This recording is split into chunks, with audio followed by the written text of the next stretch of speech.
아프가니스탄에서 미국이 철수하고 탈레반이 집권한 지 20여일 만에 수도 카불의 미 대사관 건물도 탈레반을 상징하는 벽화로 뒤덮였습니다. 지난 8월 아프간이 탈레반에 함락되면서 미국 대사관 직원들이 황급히 탈출하는 장면이 카메라에 잡혔다. 과거에도 분쟁 지역에서 미국 대사관은 적대 세력의 제1 목표물이 됐다. 1979년 이란에서도 이란 주재 미국 대사관을 점거하며 미국인들을 인질로 잡는 사건이 벌어진다. 이란은 왜 미국 대사관을 점거했고 인질 사건과 구출 작전은 어떻게 일어났는지 알아본다. 전쟁 없는 세상을 꿈꾸기 위해 전쟁을 연구합니다. 안녕하세요. 뉴스멘터리 전쟁과 사람 허준입니다. 안녕하세요. 강민지입니다. 탈레반이 카불에 입성을 했죠. 이때 이 미군이 헬기를 이용해서 이 본인들 대사관에 있는 미국인들을 공항으로 이동시키는 장면이 이 뉴스에 보도가 됐었습니다. 그 장면을 보면서 딱 떠오르는 사건이 있더라고요. 네, 바로 미국인들이 이란 주재 미국 대사관에 인질로 억류되어 있던 사건인데요. 오늘 그 사건에 대해서 자세히 얘기 나눠보겠습니다. 먼저 박현도 교수님, 태상우 기자님 모셔보겠습니다. 안녕하세요. 네, 안녕하십니까. 안녕하세요.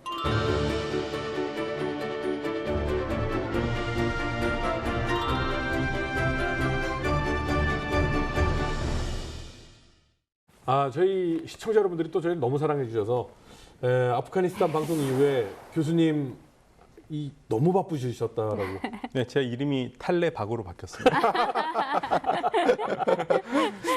어쨌든 뭐 바빠지셨다니 참 다행인데 그래도 저희 방송과의 인연은 그럼요. 유전사 덕분에 제가 아주 톡톡히 유명세를 치르고 있습니다. 너무 감사합니다. 듣던 좀 반가운 소식이네요. 네, 제가 미국과 이란에 대해서 찾아보니까 최근 뉴스를 봐도 서로 굉장히 날선 비판을 하고 있더라고요. 둘이 왜 이렇게 사이가 안 좋아진 거예요? 사실은 이란과 미국은 상당히 좋은 사이거든요. 미국이 이란을 사우디아라비아와 함께 쌍둥이 기둥이라고 부를 정도로 이란이 중요한 나라였죠. 그런데 이제 그게 어긋나는 게 79년 혁명 때고요. 오늘 우리가 다룰 이 인질 사건이 상당히 중요한 역할을 합니다. 근데 왠지 이란과 미국이 사이가 나빠졌다라고 하니까 느낌상 석유와 관련이 있을 것 같다라는 생각이 들거든요. 그렇죠. 지금 우리가 석유 시추한 다음에 시추공 생각하잖아요. 네네네. 그거를 이용해서 처음으로 석유를 빡 뽑아낸 곳이 1908년 이란의 마스제드 솔레이만입니다. 네, 그거를 이제 영국에서 태어나서 호주로 이주했던 다르시라는 사람이 네. 그걸 발견을 해가지고 이 올리는 사진이 있거든요. 한 네. 15m로 이렇게 석유가 튀어 올라오는 네. 이 마스제드 솔레이만. 그게 이제 이란 석유의 시작이고 중동 석유의 시작입니다. 그러면서 중동의 역사가 바뀌죠. 그리고 이제 만들어진 회사들이 영국 앵글로 이라니안 오일 컴퍼니라고 그럽니다. 이게 지금 회사 이름이 바뀌었어요. 네. 그게 브리티시 페트롤리움 BP입니다. 그게 1908년에 석유를 뽑아내기 시작하고 그러면서 석유가 1차 세계대전 때 아주 중요한 동력으로 쓰이거든요. 그러면서 이제 전 세계가 석유가 얼마나 중요한 자원이 된 거죠. 굉장히 중요한 자원이 됐고. 근데 영국이 이렇게 본인들이 뭔가 이 자본과 발을 담갔을 때 여지껏 식민 지배하던 나라들이나 이 관리하던 나라들을 보면 쪽쪽 뽑아먹거든요. 그러면 이란의 석유도 이란한테 지분이 많지는 않았을 것 같아요. 아니죠. 네. 그러니까 이제 이란 쪽에서는 억울한 게 석유는 우리 땅에서 나는데 네. 사실 이란에서 이걸 뺄 능력이 없으니까 그러니까 너희들이 석유를 뽑고 이득을 우리한테 나눠라. 네. 그러니까 이제 그걸 적당히 나눠줬으면 괜찮죠. 네. 그런데 얼만큼이나 났는지 가르쳐 주지도 않아요. 그냥 총생산량을 몰라요? 네, 그냥 말 그대로 엿장수 마음대로 주고 싶은 대로 줬어요. 그러니까 이란은 이 돈을 받으면서 이게 얼만큼에서 몇 %인지는 몰라요. 가르쳐 주지도 않습니다. 그러니까 이제 이란이 화가 난 거죠. 영국한테 요구를 했어요. 네. 좀 제대로 나누자. 그러니까 총생산량 밝혀라. 그 중에서 몇 대 몇을 우리한테 줘라. 그렇죠. 제대로 좀 밝히고 정당한 요구네요. 정당한 요구를 했는데 네네네. 영국이 내가 왜? 그러면서 완전히 무시했죠. 1951년에 드디어 그래서 결단을 내립니다. 이제 굉장히 그 민족주의자인 네. 모사데그라는 총리가 있거든요. 네. 우리 도저히 못 참겠다. 석유 국유화를 해버려요. 네, 그래서 이제 영국이 이란에서 석유 생산을 손을 뗄 수밖에 없는 상황이 돼요. 네. 영국이 가만히 안 있죠. 어떻게요? 그러니까 이란이 석유를 못 팔게 다 막아버리죠. 경제 제재. 쫓겨난 다음에 네. 니네 석유를 뽑아? 니네 석유 아무도 못 사게 할 거야. 네. 이렇게 그런데 버티거든요. 그냥 뽑기만 해요. 버티니까 영국도 이제 이거 오래 끌면 안 되겠구나. 근데 혼자는 안 되겠어요. 네. 그래서 미국한테 달려가죠. 그렇죠. 최후방이니까. 네, CIA 같이 좀 뭐 좀 해보자. 뭘 하겠습니까? 모사덱은 날려야겠다. 아니요, 모사덱 암살하면 금방 티가 나잖아요. 누가 한지 다 아는데 그거 못하잖아요. 모사덱은 날려야겠다. 정부를 바꾸자. 예, 쿠데타. 미국을 꼬셔요. 근데 그 당시 대통령은 트루먼 대통령이었거든요. 트루먼 대통령은 그러지 마. 우리도 멕시코하고 그런 문제 있었는데 줬어. 줄 거 주고 시작해 그냥. 뭘 그리 갔냐 그랬거든요. 말을 안 들었어요. 그런데 1953년에 대통령이 바뀌면서 아이젠하워로 바뀌면서 야 이란 위에 누가 있니? 러시아 있잖아. 소련이 있잖아. 또 한 번 공산주의자들한테 한번 톡톡히 맛을 봐야겠니? 이런 식으로 꼬시는 거죠. 영국이. 냉전을 이용한 거네요. 그렇죠. 네. 그래서 미국이 고민하다가 CIA가 오케이. 그러면 하자. 그래서 CIA 생긴 이래 최초의 해외 공작 1호. 에이젝스 작전이라고 그러는데요. 이게 이제 모사덱 제거 친위 쿠데타입니다. 근데 미국도 어떻게 보면은 꼬심을 당할 만했어요. 왜냐하면 말씀하신 대로 이란 위에 소련이 있잖아요. 그렇게 가까이 근접해서 소련의 정보를 염탐할 수 있는 곳이 없었어요. 그래서 소련의 핵 미사일 발달이나 아니면은 뭐 군사 무기 동향 이런 거를 근접해서 정찰을 하려면 이란 땅을 가지고 있는 게 좋은 거죠. 이란의 협조가 있어야지 좋은 거죠. 근데 이제 53년에 이제 쿠데타를 할 때 결정적인 역할을 하는 사람이 또 누구냐면요. 이 루즈벨트 대통령의 친척인 커미트 루즈벨트 주니어예요. 이 사람이 미국 CIA 지부장이었거든요. 그래서 이제 8월 15일 날 1953년 8월 15일에 1차 쿠데타 시도가 됩니다. 근데 이제 이란 좀 설명을 드릴게요. 이란은 왕정제인데 당시에 모사데그는 의회에서 선거로 뽑힌 민의를 반영한 총리예요. 그런데 이제 이 사람이 힘이 너무 세니까 왕도 좀 주저주저 했거든요.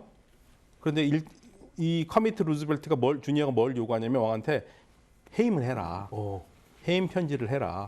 계속 꼬셔요. 근데 왕이 안 해요. 샤가. 예. 아는데 뭐 계속 돌아다니면서 택시에서도 뭐 하고 뭐 자동차에서도 하고 계속 꼬셔요.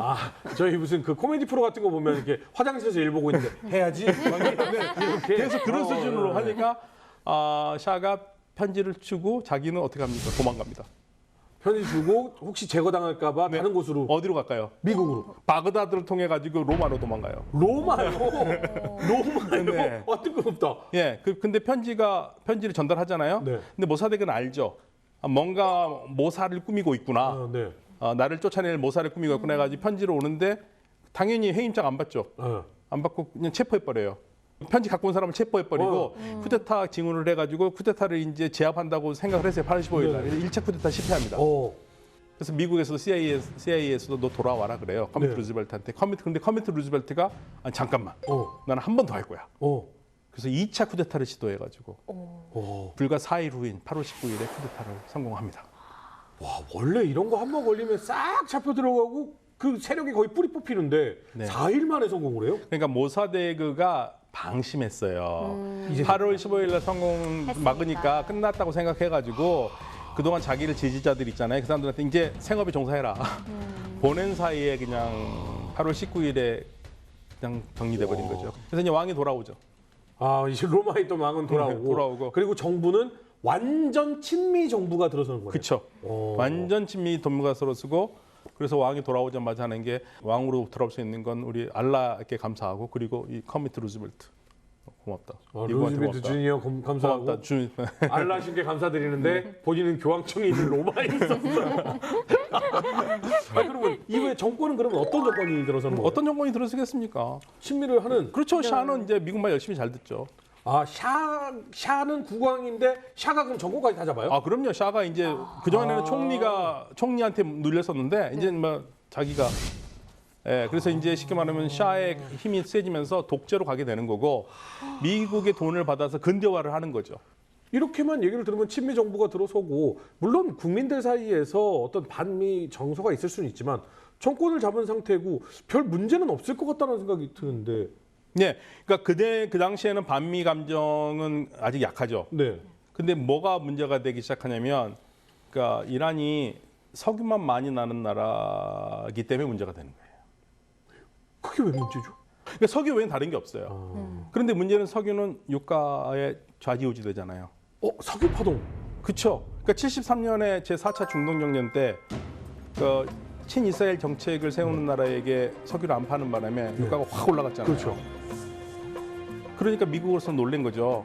그래서 미국이 유가를 이제 못 올리게 네. 정상적으로 돌아오면서는 막습니다. 근데 이란은 돈이 필요해요. 근대화 프로그램을 돌렸는데, 그렇죠. 근대화 프로그램 돌리면 도시도 발전해야 되고, 네. 도시를 발전하고 사람들이 필요하니까 젊은 청년들한테 일자리도 줘야 되고, 그렇죠. 그러면 나라에서 돈이 필요한데 그렇죠. 석유값이 떨어지면 어떻게 됩니까? 못 돌리죠. 못 돌리죠. 네. 그러니까 유가에 굉장히 민감하거든요. 그렇죠. 근데 이란은 발전을 하니까 유가가 좀 올라야 돼요. 네. 근데 미국이 눌러요. 네. 못 오르게. 지금 올리면 전 세계 경제가 어렵다. 미국이 어렵다는 얘기죠. 근데 미국의 말을 들어야만 하고 네. 어쩔 수 없이. 그러니까 계속 조릅니다.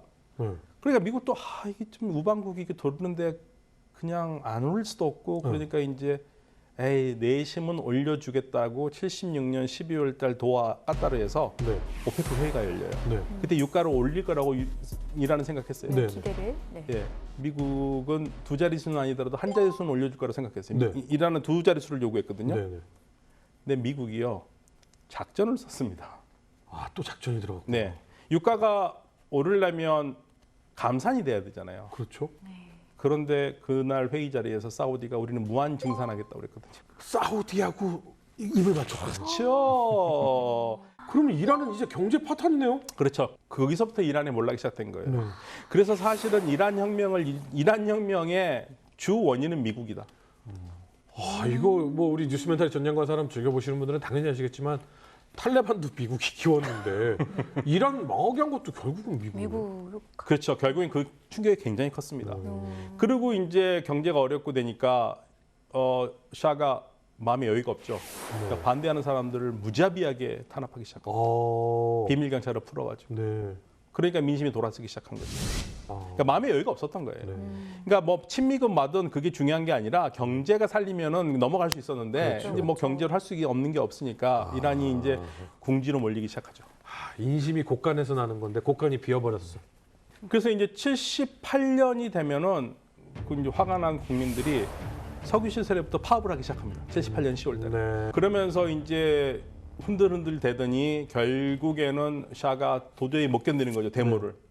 시위를. 그러니까 79년이 돼서 1월달에 떠납니다. 도망가요 또? 그렇죠. 떠납니다. 그러니까 임시 정부를 만들어 놓고 떠나고, 그리고 이제 그때 중요했던 거는 그 이란의 샤에 대한 반대 선봉장에 섰던 사람이 우리처럼 현실 정치인이었으면 네. 이란이 정체성이 종교와 관계없이 갈 수도 있었을 텐데 유지가 됐겠죠.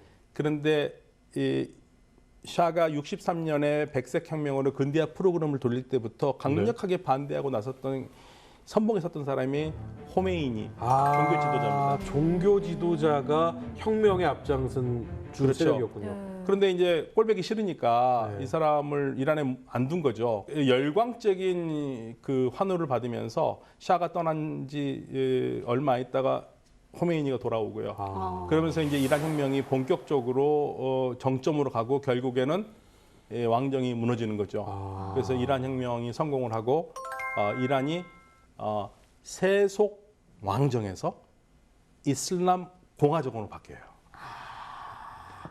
이게 우리가 그렇게 많이 듣던 호메이니의 등장이군요. 네. 그러니까 이게 엄청난 사건이거든요. 미국으로서 난감했죠. 근데 또 미국이 이 샤에 대해서 잘못했고, 그다음에 호메이니에 대해서는 좀 유연한 모습을 좀 보이긴 했어요. 그리고 굳이 이제 바뀐 정권에 대해서 뭐 문제를 삼고 싶지 않았고. 우리랑 잘 지내보자. 네. 이렇게, 네. 그래서 거기까지는 괜찮았어요.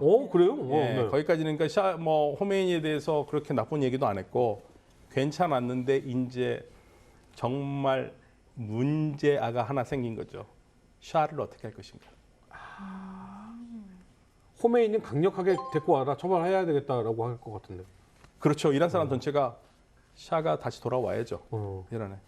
근데 미국으로만 안 가면 되는 거예요. 지금 현재로서는. 아, 네. 그러니까 다시 카터 행정부가 네. 카터 행정부도 그걸 알았어요. 만약에 샤가 미국에 돌아오면 이건 이건 돌려줄 수밖에 없는 상황이야. 큰일이다. 그러니까 샤가 미국으로만 안 가면 돼요. 그래서 못 가게 막았어요. 못 들어오게 했어요. 카터가. 잘했죠. 잘했죠. 그런데 어떻게 됐겠습니까? 샤도 이제 외국 생활 지치죠. 또 암에 걸려 있어서. 그러니까 그리고 이 샤를 굉장히 지지했던 사람이 두 사람이 있었죠. 키신저, 그 락펠러. 락펠러. 이 두 사람이 카터를 계속 압박합니다. 들어와라고? 들여와라. 그래서 키신저는 만약에 샤를 안 들여보내면 정치적으로 굉장히 곤란하게 만들겠다. 그러니까 이제 카터도 사실은 뭐 얘기 들어보면 카터가 뭐 아주 그렇게 조용한 사람이 육두문자를까지 쓰면서 화를 냈다고 그러더라고요. 그래서 어쩔 수 없이 샤를 받아들입니다. 그리고 오늘의 우리 주제가 여기서 시작되는 거죠. 그래, 이거는 아니 박사님 그렇게 강조를 했는데 우리가 그 전 상황을 다 들은 입장에선 왜 그런지 이해가 가. 근데 당시 국민들은 이 미국에 대한 원망이 엄청 컸을 거잖아요. 그러니까 이란 사람들이 미국에 가진 가장 큰 원망은요. 예나 지금이나 가장 1번이 모사덱을 쫓아낸 겁니다. 우리 손으로 뽑은 총리를 왜 어떻게 그렇게 몰아낼 수가 있냐 이거죠. 그리고 니네가 지명한 그 샤는 우리를 이렇게 뽑아먹고 핍박했어. 예. 그런데 그 샤를 니네가 받아들여 여기까지 간 거네요 지금. 그렇죠. 그러니까 굉장히 이란 사람들은 지금도 그 모사데그를 굉장히 슬프게 생각해요. 그리고 모사데그가요. 어떻게 죽었는지 아세요? 죽은 다음에 어디서 죽었는지 아세요? 쫓겨난 것까지만 얘기를 들었으니까. 죽을 때까지 연금 나갑니다. 집에서. 이란에서요? 예, 이란 집에서 연금 나가고요. 죽어서도 거실에 묻혀요. 예? 네. 바깥으로도 못 나가고 못 나가서 연금. 시신조차. 네.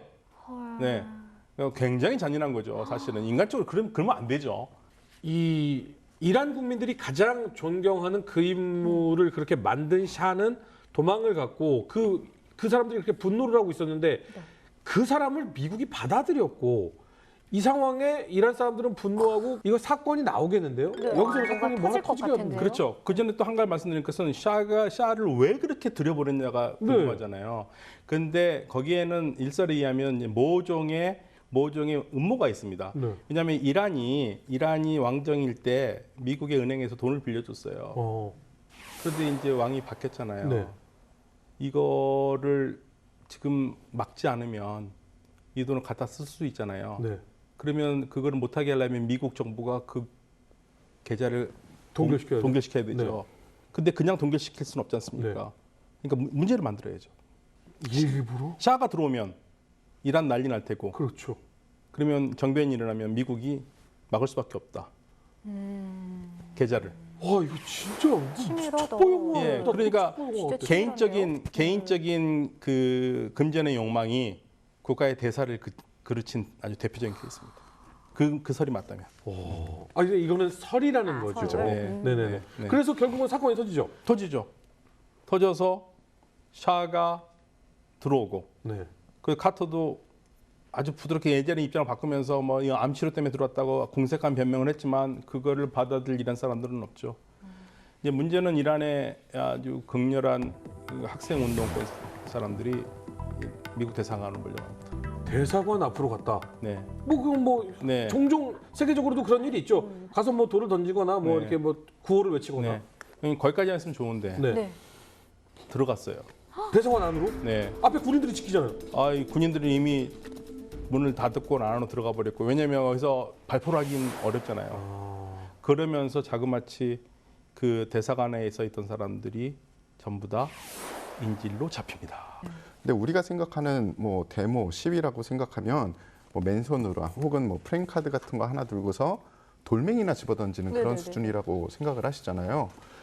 3,000명이 넘는 이 군중들이 몇몇은 또 총을 들고 그리고 몰려간 거예요. 처음엔 앞에서 시위를 하고 구호를 외치다가 이 펜스를 넘기 시작을 한 거죠. 그러니까 여기서 누군가 총을 쏘면 대량 학살로 번질 수 있는 일이죠. 그래서 대사관의 경비를 맡았던 해병대들한테 절대 총을 쏘지 마라. 그리고 최대한 건물 안에서만 방어를 해라. 그래서 시위대가 몰려오면 다음 건물로, 시위대가 몰려오면 다음 층으로. 그래서 끝까지 몰리다가 이제 이 포로가 된 거죠. 이란 정부 측의 그 경찰 병력이 그걸 막아야 되는 게 그렇죠, 정상이에요. 그렇죠. 네네. 그러니까 사실 이게 정상은 아닙니다. 네. 아무리 화가 나도 그 타국의 그 공간은 절대적으로 그 나라의 주권이 미치는 것이기 때문에 그렇죠. 그거를 한다는 것은 국제 관리상 위반이고 이건 야만적인 일이에요, 사실. 그 약간의 지금의 의미를 확대 해석하면 남의 국경을 침입해서 전쟁을 일으킨 그렇죠. 거죠. 그러니까 명예가 달린 예. 그쵸. 그러니까 그 우리 태 기자님께서 말씀하신 대로 거기도 만약에 미군 해병이 쏴버리면 어떤 일이 나겠습니까? 이건 그럼 진짜 전쟁 난리 진짜 나는 그렇죠.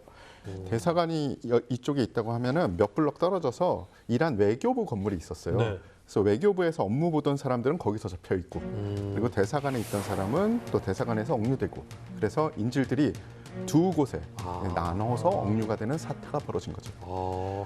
그러면 인질을 잡는다라는 건 흔히 요구 사항을 얘기하기 위해 인질을 잡잖아요. 맞죠. 샤에 대해서는 이 사람은 미국에 있어도 다시 와서 우리한테 심판을 받아야 돼라는 게 이란 군중들, 민중들의 입장이었던 거예요.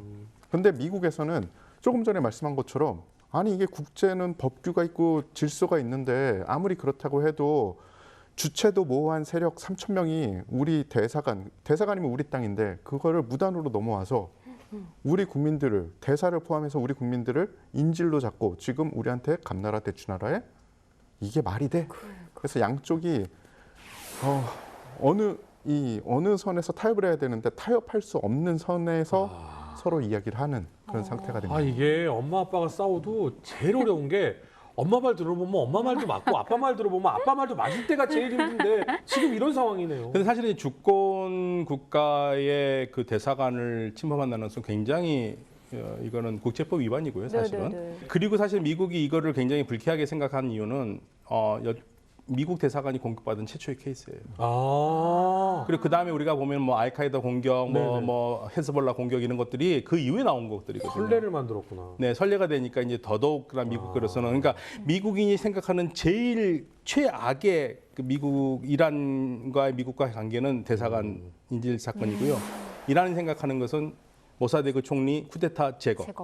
네, 이 두 가지가 부딪히는 거죠. 이렇게. 대사관에서 65명인가 그리고 외교부에서 3명에서 68명이고 나중에 풀어줘서 53명이 남았다가 그 한 명이 또 몸에 안 좋아서 풀어줘서 52명이 마지막까지 남아요. 그러니까 최초에는 60명대였는데 네. 좀 풀어주고 몸이 안 좋은 사람 해결해주고 나머지가 52명. 마지막으로 이제 나온 사람이 52명입니다. 이란 정부가 실수한 거는 이거는 이란이 한 게 아니라 애국심이 투철한 학생들이 한 거라고 그랬는데 그 풀어주라고 한 건 또 이란 정부에서 한 거거든요. 아픈 정부의 입김이 들어간 게 있는 네, 거예요? 그러니까 이게 좀 앞이 좀 안 맞죠. 앞뒤가 안 맞은 부분들이 있어요. 자, 그러면 지금 현재 가장 중요한 결정을 내릴 사람 카터는 어떻게 해요?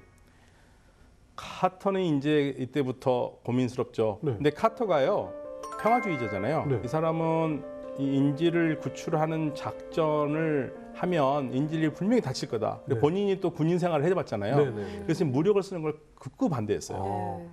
최대한 외교로 풀려고 그런 거예요. 그러니까 반대가 엄청 많았죠. 사람들은 대통령 뭐 하냐 난리 날 거 아닙니까? 반대를 우리나라에서 그렇게 생각해 보세요. 네네.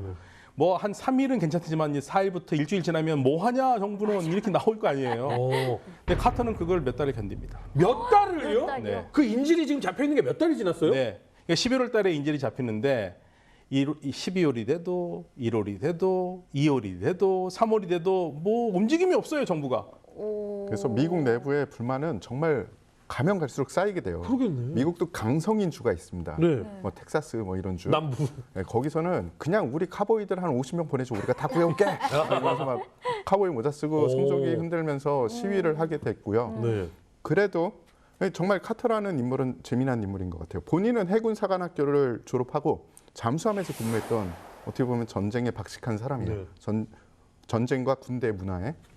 하지만 말씀하신 것처럼 평화주의자였죠. 네. 그래서 그러지 말고 외교랑 경제로 한번 이란을 압박해보자. 그래서 친한 서방 국가들한테 이란하고 외교 단절해. 그리고 경제도 공세해보자. 라고 해서 노력을 해요. 그 장기간에 인질들이 억류된 게 400일이 넘었어요. 와, 1년이 넘게? 넘었어요. 예, 네. 그 기간 동안 할 수 있는 일은 거의 다 해보는 거예요. 그럼 결국은 이대로 둘 수는 없잖아요. 구출 작전이 들어가긴 하겠죠. 대통령도 더 이상은 방법이 없다. 뭐 외교도 안 돼, 경제 봉쇄도 안 돼. 그럼 구출 작전을 일단 2반을 해라. 그래서 2반이 들어갑니다. 1953년 미국 중앙정보국은 이란의 군부 쿠데타에 개입해 모사데크 총리를 축출시킨다.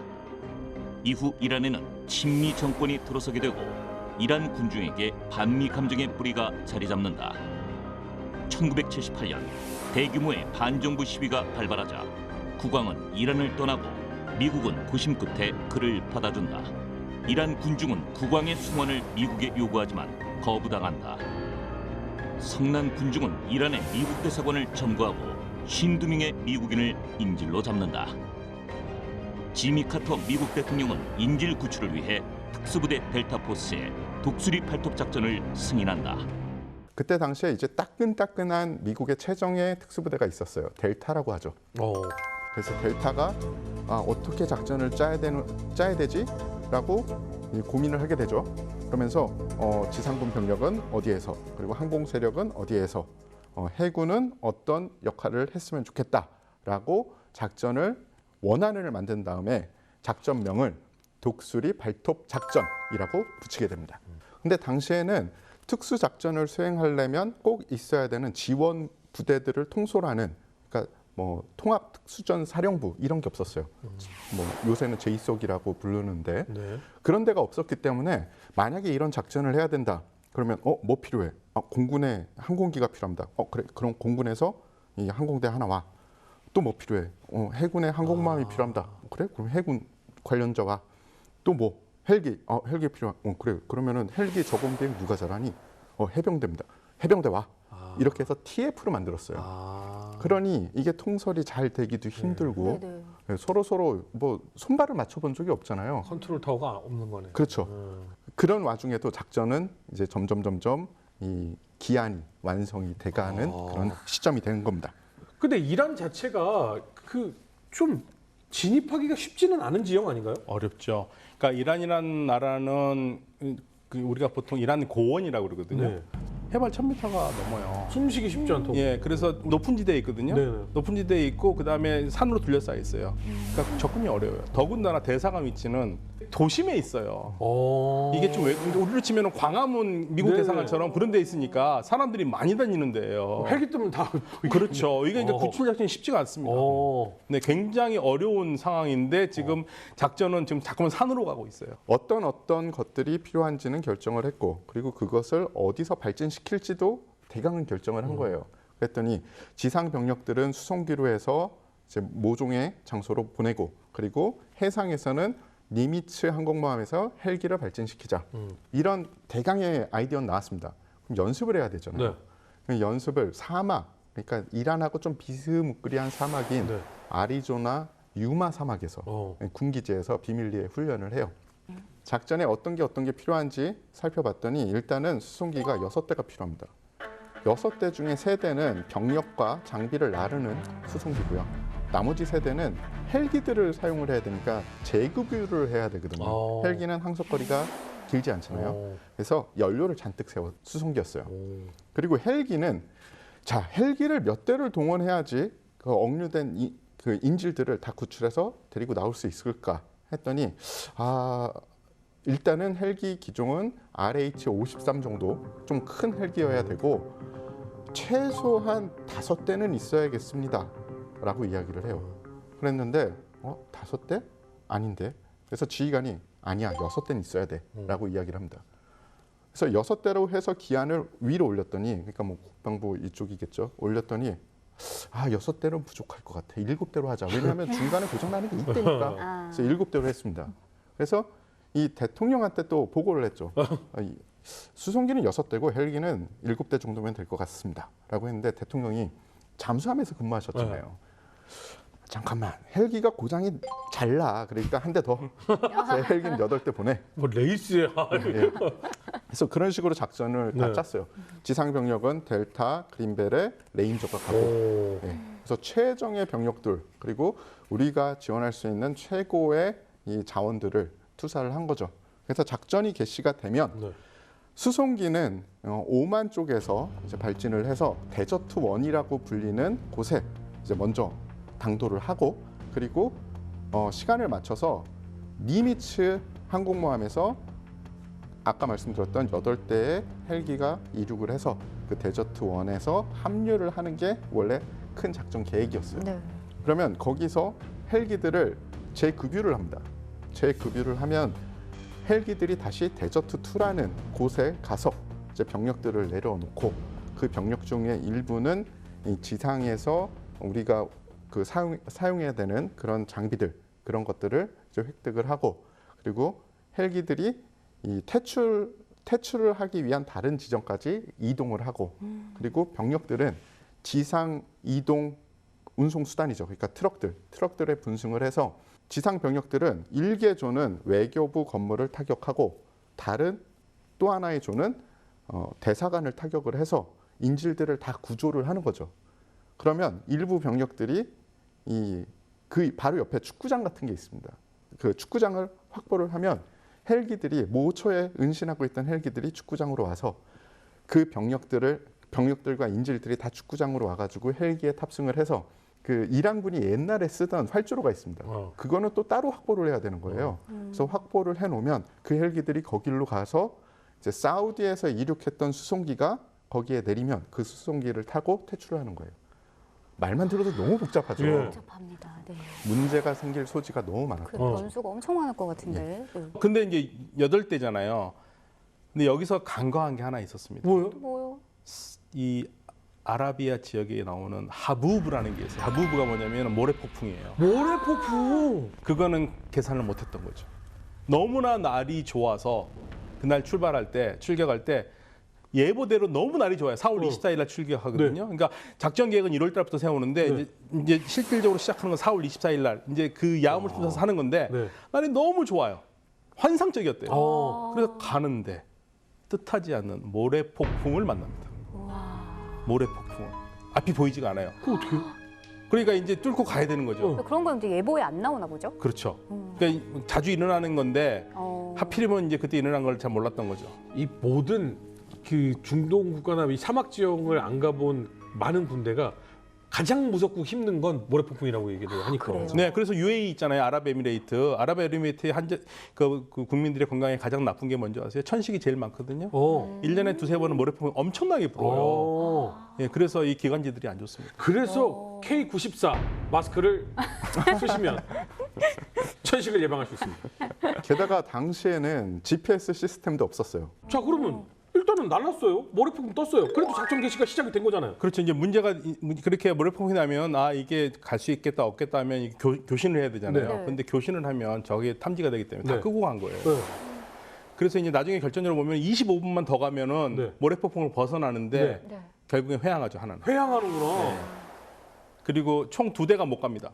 그러면 6대 됐네요. 6대. 6대는 데저트 1에 1차 작전이 시작되는 데저트 1에 도착을 하죠. 오, 도착했어. 6대면. 야, 이래서 이 상부 보고가 중요하네. 이 2대 안 늘렸으면 어떡할 뻔했어? 근데 문제는 거기서 끝난 게 아니에요. 또 뭐가 저 있어요? 데저트 원이에요 지금. 자, 이제 6대는 겨우겨우 도착을 했는데 헬기보다 먼저 앞서 출발했던 수송기들. 네. 원래 데저트 1은 그 대형 군 수송기가 내리려면 토양 뭐 이런 거를 검사를 해야 돼요. 네. 막 푹푹 빠지는 데면 비행기가 그쵸. 바퀴가 빠지면 네, 처박히죠. 네. 그렇죠. 그래서 토양 검사 혹은 주변 검사를 다 했음에도 불구하고 그리고 완벽하게 했음에도 불구하고 혹은 너무 완벽하게 해서 문제인 거죠. 거기가 비행기가 내릴 수 있을 만큼 딱딱해진 땅이니까 네. 비행기가 내릴 수 있으면 차는 못 가겠습니까? 당연히 가죠. 가죠. 예. 임시 도로처럼 차가 돌아다니는 길이 된 거예요. 데저트 원과 그 근처에 있는. 이란 차들이 돌아다니고 있다고요? 그렇죠. 그렇죠. 그러니까 거기는 사막인데 그냥 원래는 호수였던 게 말랐어요. 네. 그래서 이제 거기는 사실 차가 그렇게 많이 다니는 곳이 아닌데 네. 아예 안 다니는 곳이 아니거든요. 근데 한 대라도 있으면 일단 비행기가 내릴 때 사고 나면 큰일 나잖아. 그게 아니라 들키잖아요.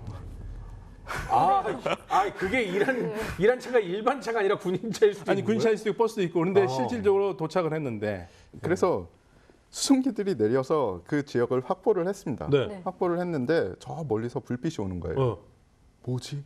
야, 가가지고 확인해. 그래서 가서 확인을 했어요. 첫 번째는 버스였어요. 가족들을 태운 버스.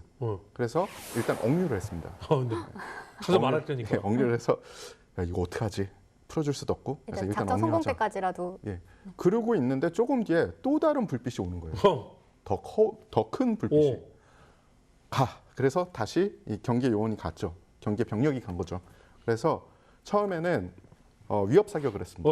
위협 사격을 했는데 뭐 큰 트럭에 그 사람들이 가지고 있던 5.56mm 화기, 그러니까 우리 지금 K2, 네. K1하고 똑같은 총알을 쏘는 화기로는 저지를 못한 거죠. 어쩔 수 없다. 로켓포를 쏴라. 로켓포를 쐈어요. 근데 그때 그들은 그 야간이었으니까 네. 야시경을 끼고 있었는데 네. 야시경이 그때 버전으로는 그냥 트럭이다 정도만 알았죠. 네. 어떤 트럭인지 몰랐던 거예요. 네. 하필이면 그게 유조 탱크롤이었어요. 탱크였던 거죠. 그게 무려 그 미국 기준으로 3,000갤런. 3,000갤론을 싣고 가는 예, 그러니까 우리 계산하면 한 11,300리터.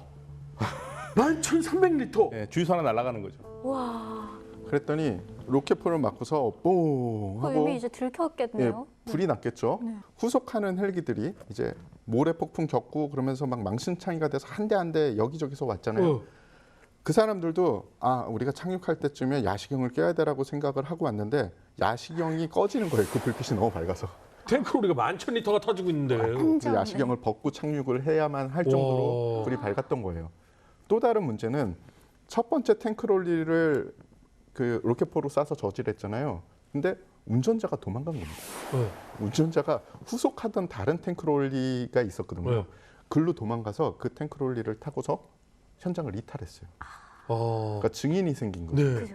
그리고 착륙한 여섯 대의 헬기가 있다고 네. 하지 않았습니까? 급유해야지죠. 작전을 성공시키려면 최소 6대는 있어야 되는 거예요. 네. 그런데 그 중에 한 대가 유류계통 이상으로 작전을 할 수가 없는 상황이 벌어진 거예요. 5대 남았네. 그렇죠. 그래서 5대로 성공적인 작전을 할 수 있느냐? 안 되는 거예요. 그러니까 사람도 다 못 실을 것 같아요. 이제. 그렇죠. 게다가 나머지 남아있던 5대도 문제가 조금씩 다 있었습니다. 모든 헬기들에 조금씩 문제가 있는 데다가 예비 헬기랑 같이 가도 불안불안한데 예비 헬기 없이 6대가 딱 가서 작전을 한다? 이거 도저히 안 되겠다. 게다가 우리가 생각지도 못한 사건도 벌어졌으니 작전 중지. 중지 명령이 떨어졌어요. 작전 중지가 결정이 됐고 자 그러면은 퇴출하자라고 결정이 됐습니다. 근데 헬기들은 여기까지 날아오면서 이제 연료를 다 썼잖아요. 네. 근데 연료를 실은 수송기들이 있으니까 재급유를 하려고 재급유 위치로 헬기들이 이동을 하기 시작했어요. 그런데 사막이지 않습니까? 다시 그 대형 헬기가 이륙을 하니까 모래 바람이 일어나는 거죠. 모래 폭풍을 일으키는 거네. 그러면서 아무것도 안 보이게 된 겁니다. 자기가 자기 모래 폭풍에 안 본 것도 안 보여. 예. 게다가 그 헬기가 사실은 소해 헬기예요. 그냥 해병대가 맨날 타고 다니는 헬기가 아니라 그러니까 자기가 맨날 그 조종했던 기종도 그렇게 시야가 확보가 안 되면은 조종하기 힘든데 익숙하지 않은 기체에다가 뭐 물론 훈련하면서 좀 익숙해졌다고 해도 적지인데다가 모래 폭풍까지 일어나니 제대로 조종을 할 수가 없었던 거죠. 그래서 수송기 연료를 싣고 있는 수송기를 헬기가 충돌합니다. 바다요? 어떡해. 그러면서 화재가 일어나죠. 폭발과 함께 화재가 벌어집니다. 이거 어떻게 해? 한 대가 그랬다고요? 그렇죠. 헬기 한 대가 한 대가? 수송기를 큰일 났네. 그 다음에 어떻게 돼? 8명이나 죽죠. 죽었어요. 8명이 죽어요, 거기서.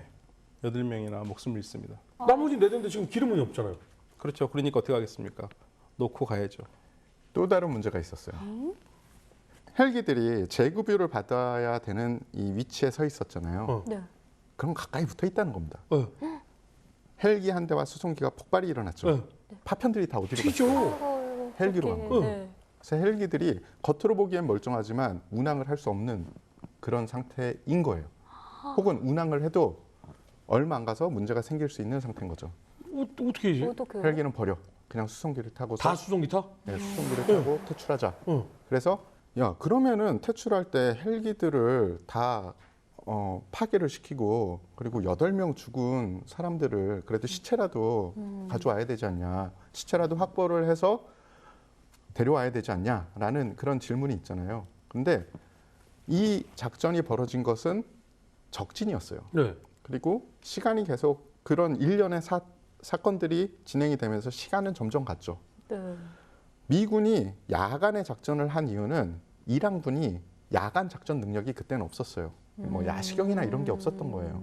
그런데 점점 동이 떠오는 거고 떠오고 있는 해가 거죠. 떴겠어요. 네. 게다가 불난 수송기랑 헬기는 불이 너무너무 타올라서 접근도 못하는 거예요. 그러면 시체 포기해.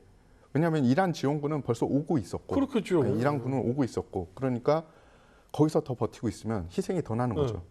헬기는 나머지 헬기 5대를 폭파시키려고 봤더니 너무 가까이 있어서 만약에 저걸 폭파하면 수송기도 문제가 생기게 되는 거죠.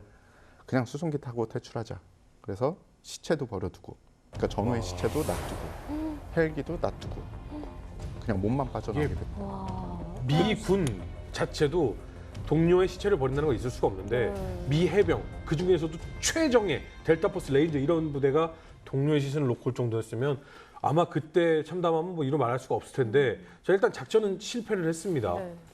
그러면 이 실패한 걸 이란은 알고 있잖아요. 그러면 이걸 이용하겠죠? 이란 정부 관계자들이 이제 현장에 갔죠. 현장에 갔더니 난리가 나 있는 거죠. 그때 현장에 출동한 사람들의 말을 들어보면 아직도 그 불탔던 수송기랑 헬기는 접근할 수 없을 정도로 뜨거웠다.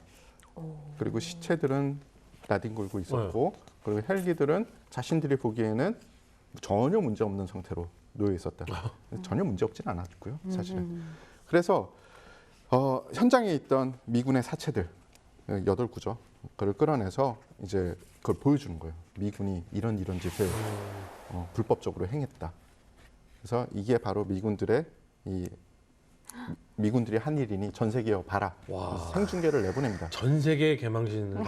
그래서 정말 이 불에 타서 처참하게 죽은 미군의 사체를 네. TV에 그냥 다 보여줘요. 와, 그리고 이제 초콜릿이라고 정말 그런 말까지 해요. 네. 사실 보여주는데 정말 좀 참혹해요. 군인들 입장에서는 네. 너무나도 속상하고 가족들 입장에서 어떻겠어. 맞아. 그래서 미군을 톡톡히 망신을 주죠. 망신을 주고 그리고 그 모래폭풍을 신의 뜻 혹은 신의 계시라고 얘기를 해요. 봐, 우리는 손 하나 까딱할 필요 없어. 미국같이 그런 나쁜 생각을 하고 우리 땅을 오면 우리 신이 이렇게 처단을 할 거야. 우리가 할 필요도 없어. 이런 식으로 계속 이야기를 하면서 그런데 좀 생각을 해봤더니 잠깐만 미국이 혹시 딴 마음을 먹고 인질들은 그대로 있으니까요. 전쟁을 하자고 하면 어떡하지라는 생각까지 온 거예요. 일단은 미군의 사체들은 돌려주자. 그래서 송환을 합니다.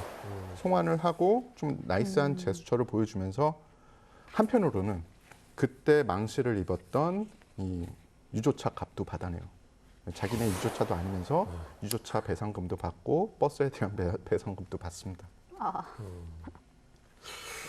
자, 어쨌든 참 생각과는 다른 누구나 그럴듯한 계획은 있죠. 이렇게 처참하게 깨지기 전까지는.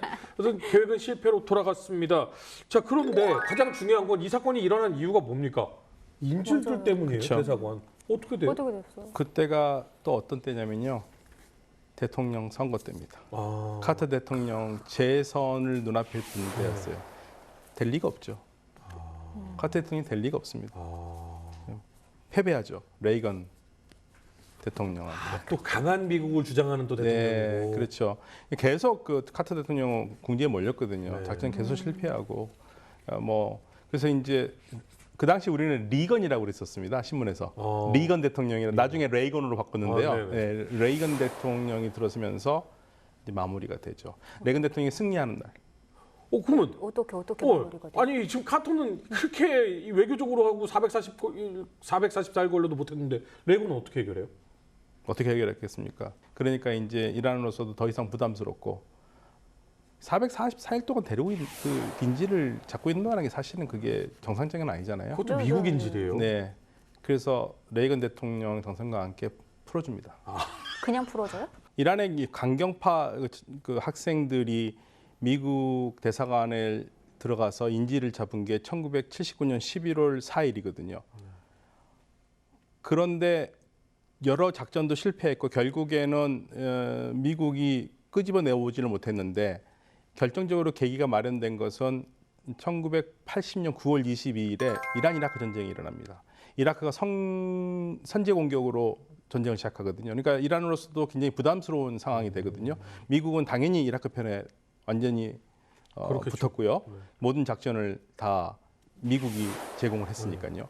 그래서 이제 호메이니 이란의 최고 지도자 호메이니도 결국은 이 인질 사건을 좀 풀고 가야 되겠다는 입장을 보였고 양쪽이 협정을 해서 미국이 미국 내에 있던 팔레비 샤의 재산을 전부 다 이란에 돌려주고 그러면서 1981년 1월 20일에 444일 만에 미국의 52명의 인질이 미국으로 돌아온 거죠.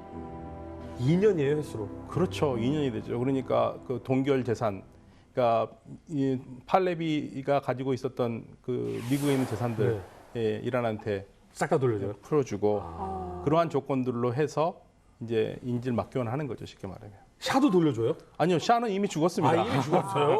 이 과정에? 네, 안 죽었으면 돌려줬겠죠. 바나나에 여기 가라고 그랬겠죠. 강제로 쫓아냈겠지만 뭐 미국이 그러진 않았을 테고요. 이미 샤는 세상을 떠났고, 그래서 이제 샤가 가지고 있었던 재산들, 개인적인 재산이나 이런 거 뭐 돌려놓은 것도 있지 않습니까? 네. 미국 내 재산들을 갖다가 이란에게 주고 그러면서 끝나는 거죠. 그러니까 이게 사실 응급처치로 잘 뭐 마무리된 것처럼 보이지만 이게 미국과 이란이 서로 이를 바득바득 갈게 된 계기가 된 거죠. 그렇죠. 그러니까 트럼프 대통령이 이걸 다 봤어요.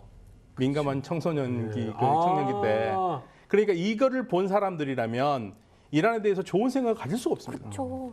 그러니까 이게 양국 관계에는 두 가지 큰 문제가 있어요. 모사드 그 문제 있잖아요. 그 친미 쿠데타.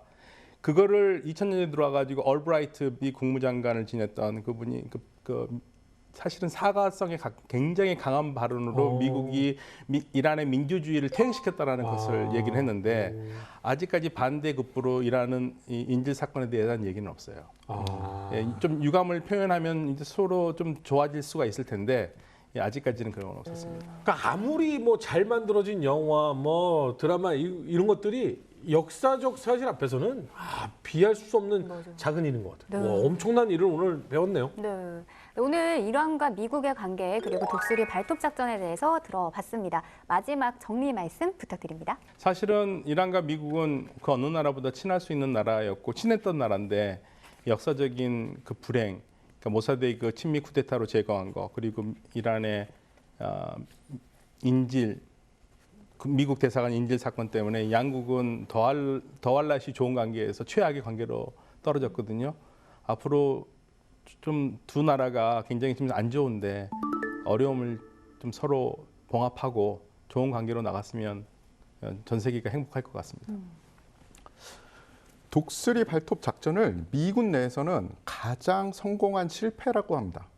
그 이유가 사실은 이긴 전투나 잘된 전쟁에서는 배울 수 있는 교훈이 한정돼 있는 반면에 실패한 작전에서는 정말 많은 교훈을 얻을 수 있어요. 그래서 미군은 비록 실패했지만 그때 교훈을 살려서 제2사 통합특수전 사령부를 신설을 했고요. 그리고 그 헬기에서 학을 띈 거죠. 항속거리가 길고 수직 이착륙이 가능한 V-22 오스프리기를 이제 그때부터 개발하는. 그러니까 그때 딱 개발한 게 아니라 우리 이런 기체가 필요해. 특수작전 하려면 이런 게 있어야 돼라는 계기를 만들어줬고요. 그리고 델타만 있으면 안 되겠다. 델타와 비슷한 부대가 하나 더 있으면 좋겠다라고 해서 우리가 잘 아는 오사마 빈 라덴 작전에 동원됐던 실팀 6 대북그루가 그때 이제 창설되는 계기가 됩니다. 그래서 실패를 성공의 어머니로 삼았다고 얘기를 해야 될까요? 네. 이 주 이란 미국 대사관 인질 사건도 결국 대화와 협상을 통해서 인질들이 석방이 됐습니다. 아프간에서도 빨리 그 대화와 협상을 통해서 아직 남아있는 많은 외국인들의 안전이 보장되길 기원하겠습니다. 다음 시간 더욱더 흥미로운 주제로 돌아오겠습니다. 여러분 감사합니다.